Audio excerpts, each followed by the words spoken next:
L'Amérique latine et le monde disent adieu à José Pepe Mujica, ancien guérillero et président uruguayen, dont la vie et l'héritage ont transcendé les frontières. À l'âge de 89 ans, Mujica s'est éteint, laissant derrière lui une histoire marquée par la lutte, la simplicité et une profonde conviction dans ses idéaux. Son parcours, des champs de bataille de la guérilla au salon présidentiel, témoigne d'une vie consacrée à la recherche de la justice sociale et de l'équité. Mujica, affectueusement surnommé Pepe par ses compatriotes, a émergé sur la scène politique uruguayenne après un passé marqué par la militance au sein du mouvement de guérilla Tupamaro, qui a défié le gouvernement démocratiquement élu dans les années 1960 et 1970. Sa bravoure l'a conduit à passer 14 ans derrière les barreaux, une période qui a forgé son caractère et réaffirmé son engagement envers la cause.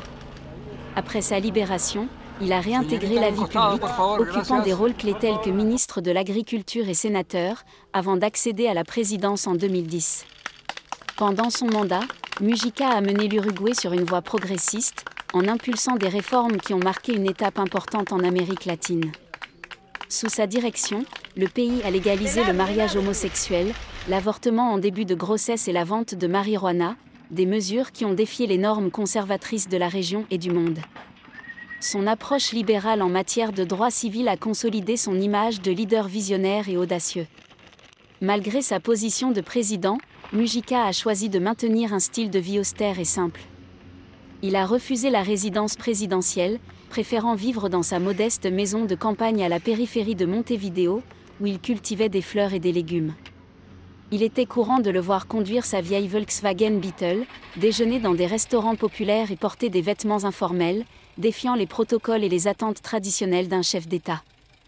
Dans une interview accordée à Reuters en mai 2024, dans sa modeste demeure au toit de tôle, Mujica a partagé des anecdotes sur sa vie et sa passion pour la campagne.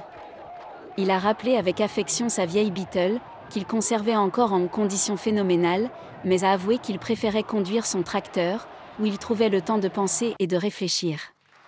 Son style direct et parfois controversé lui a valu des admirateurs et des critiques.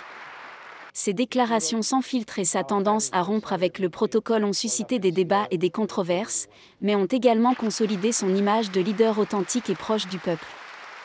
Sa simplicité et ses réflexions progressistes ont fait de lui une icône pour de nombreux Uruguayens et Latino-Américains. Mujica, qui a accédé à la présidence à l'âge de 74 ans, a été élu avec 52% des voix, malgré les préoccupations concernant son âge et son passé de leader du groupe rebelle Tupamaro dans les années 1960 et 1970. Sa compagne de longue date, Lucia Topolansky, avec qui il a partagé sa militance au sein des Tupamaro, a été sa vice-présidente et son allié inconditionnel. Après avoir quitté ses fonctions, ils sont restés actifs en politique, soutenant des candidats tels que Yamandu Orsi, qui a pris ses fonctions en mars 2025. Son histoire personnelle, marquée par la pauvreté digne de son enfance et la lutte contre la dictature, a résonné auprès de beaucoup. Son père est décédé alors qu'il était enfant, et dès son jeune âge, il a travaillé pour aider sa mère dans la ferme familiale. Son incursion en politique l'a conduit à rejoindre les Tupamaro, un mouvement de guérilla marxiste qui cherchait à défier le gouvernement conservateur uruguayen. Bien que Mujica ait affirmé n'avoir jamais tué personne, il a été impliqué dans plusieurs affrontements violents avec la police et l'armée, étant blessé par balles à 6 reprises. Après le coup d'État militaire de 1973, qui a marqué le début d'une dictature de 12 ans en Uruguay, Mujica a passé près de 15 ans en prison, dont une grande partie en isolement. Il a réussi à s'échapper 2 fois, mais a été repris à chaque fois. Lors du rétablissement de la démocratie en 1985, il est retourné à la politique, se consolidant progressivement comme une figure éminente de la gauche uruguayenne. Avant d'accéder à la présidence, il a été ministre de l'Agriculture dans le gouvernement de Tabaré Vázquez, qu'il a ensuite succédé. Sa capacité à dialoguer avec les opposants du centre-droit et son style campagnard, en les invitant à des barbecues chez lui, reflétaient son pragmatisme et sa vision d'un Uruguay uni. Lo que tiene mayor responsabilidad.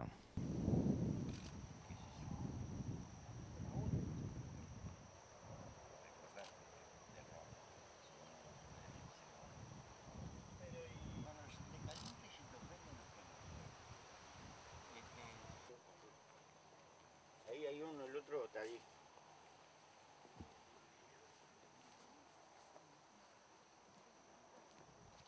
Inglaterra porque tienen varios gente que juegan fútbol y en Brasil y ahí en el sur usan mucho azúcar. O sea, Tengo semillas. ah, sí, sí, sí, buenísimo la verdad. ¿Y qué se cocinan en casa? ¿Qué cocinan en casa?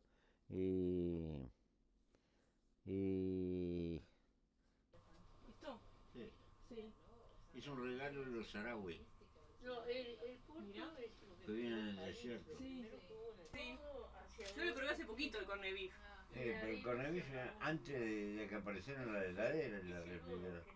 ¿Cómo le llegó? Me lo llevo el gobierno a Bolivia, Ahí va. hace años. No, no levantes la cámara. No, aquí no está. Flaco, no levantes la cámara. Ey, los celulares para abajo, vos. Video. Señorita, en un costado, por favor, gracias. Por favor, una foto.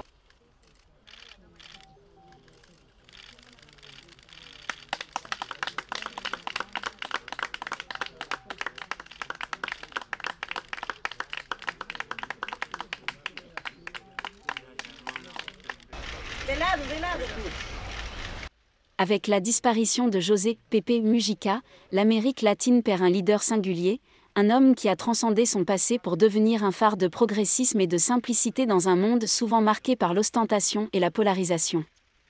Son héritage perdurera dans les réformes qu'il a impulsées et dans la profonde connexion qu'il a établie avec le peuple uruguayen et avec ceux qui ont admiré son authenticité et son engagement envers un monde plus juste.